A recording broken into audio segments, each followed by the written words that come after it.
Well, I need to check the dehydrator to see if our tomatoes are ready. Oh, yes. Yeah, that feels ready. Just tasting it. Yeah. Yeah, I'd say that's ready. Those are bigger pieces. I'll check them.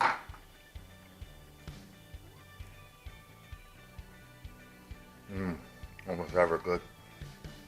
Those are ready. That's good because it's time to pick again. They're really coming due fast. We got to pick every day. Oh, ever good. Just gonna take these out to the garden.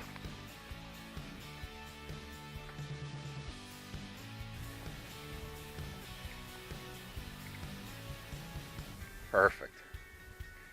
Yeah, so I'll just. All right, and there you have it. A beautiful bag. Nice. Well, we're getting there. Well, I'm here in my cherry patch with the bees, and I got to do some picking. So these cherry tomatoes, current tomatoes, just keep coming due, and so every day we need to pick. Every day we need to water. They sure go through water a lot, and they are starting to lose their leaves. Every time I water, I pick off dead leaves, the yellowing leaves. I can see that these aren't too much longer for the world. I've been watching a lot of YouTube videos, and there's a lot of great information out there. And based on that, I'm going to continue to cut off dead leaves. I think I might strip some of these completely and just finish them off and haul them out. Some are pretty much done, but oh my goodness, what a score, what a yield this is. This one here is getting pretty bare. Pretty soon there's going to be nothing but tomatoes on them. Yeah, so check this out. I mean, this is a thing of beauty. Oh my goodness.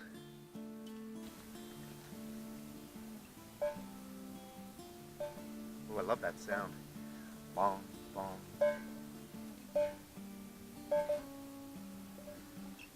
So these tomatoes are destined for the dehydrator. This is how we keep all of our tomatoes. We used to make sauces and keep the sauces, but I found that by dehydrating the tomatoes, you can then make your sauce later. And I found that the sauce that you make later is better. These cherry tomatoes and these currant tomatoes really have a lot of flavor, and then when you create your sauce using the dehydrated tomato, you get a lot of really nice flavor, but also then the tomato keeps its form and just doesn't turn into mush and water. So yeah, we're really impressed with dehydrating, and it's certainly how we store all of our tomatoes. We either eat them fresh or we dehydrate them, and that's worked very well for us. So here is our beautiful harvest. We are so blessed. Look at these beautiful currant and cherry tomatoes. So we're going to prepare these now for the dehydrator. Now one thing is the birds, they crap all over the place, so we're going to give these a good washing, and of course we're going to have to peel off the green piece. So we're going to get these all cleaned up and prepped for dehydrating.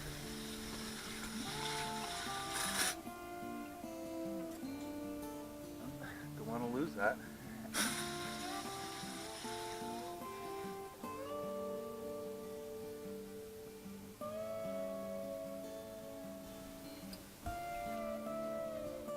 Okay, so here we are.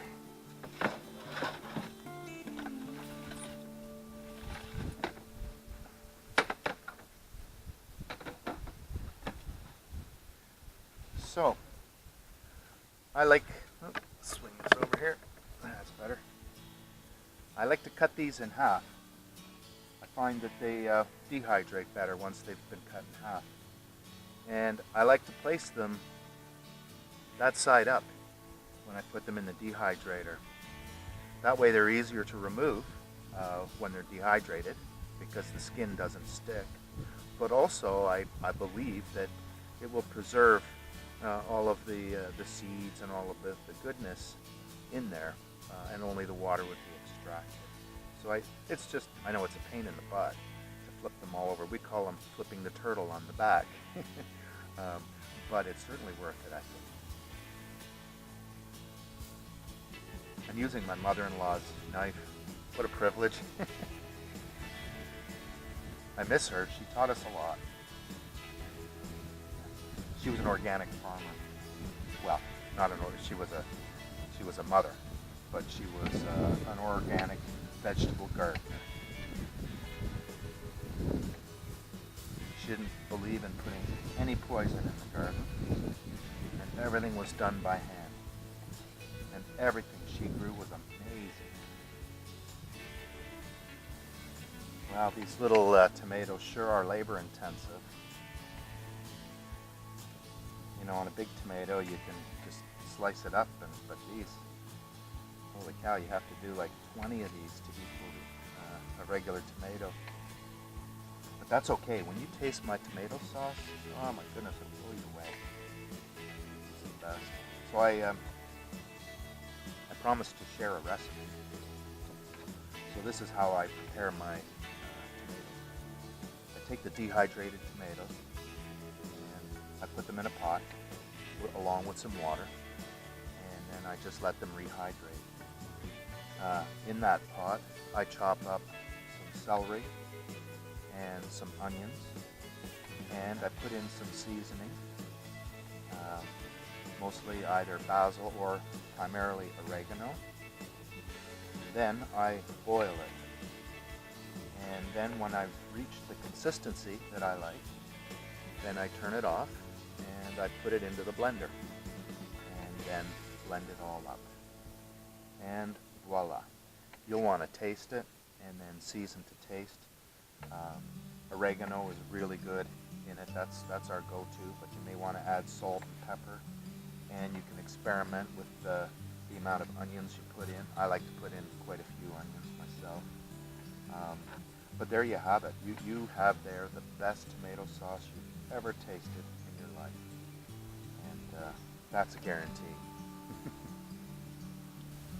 Oh yeah, you know what? I wanted to let you in on a little caution.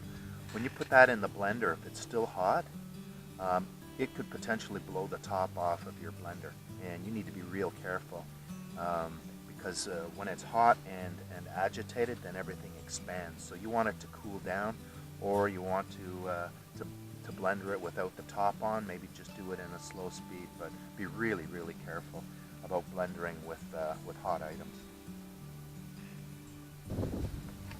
So I got these all cut. I filled up 6 trays, and now I'm just flipping them all on their back. A bit tedious, but I think it makes for a better result. Okay, so there we have it. 6 trays, and we're ready to go. I'm just going to go get the dehydrator, and I'll be right back. So this is our dehydrator. It's made by L'Equip. It's called a Filter Pro, and this one is a Model 918. It served us really, really well. I'm very, very pleased with this. There's a little filter here that we need to put in this side up. Okay, when we wanted to buy a dehydrator, I did a lot of research and I spoke to friends about what they were using. I have a lot of canoe tripping friends, and they use dehydrators a lot. And this one came highly recommended, and so this is the one that I bought. It was a little bit more expensive than some of the cheap ones. I was told don't buy a cheap one, spend the bucks. And so this one here is, I think it's about $250 plus shipping and tax. So when you purchase this product, it comes with the 6 trays and some mats and a number of different accessories. And it's complete and ready to go. And we got ours when we first moved here 7-8 years ago. And it's been so we're almost ready to rip. I have most of these flipped over. And then what we're going to do is just set the timer and let it do its thing. Very easy to operate. Simply press power. Choose your time. We usually go at about 8 hours, 8-hour increments, but it probably takes about 15 hours at 139 degrees. I'm going to bump that one more to 140. We had been using 138, and I had Googled it, and many people have said that 140 is really where you should be. So that's where we're going to set it at. If anybody knows any different, you'd be welcome to make some comments. So anyways, we're just going to let this run out here in the garden, and I'm going to go back in and do some more work. Well, I hope you enjoyed this segment of dehydrating tomatoes in Paradis Garden. I sure would love it if you press subscribe to my channel, and I would especially like any comments. If anybody has comments, that'd be great. I'm still kind of learning, and so it's good to hear other opinions out there. I've been finding this whole YouTube environment to be really conducive for learning things and for doing new things.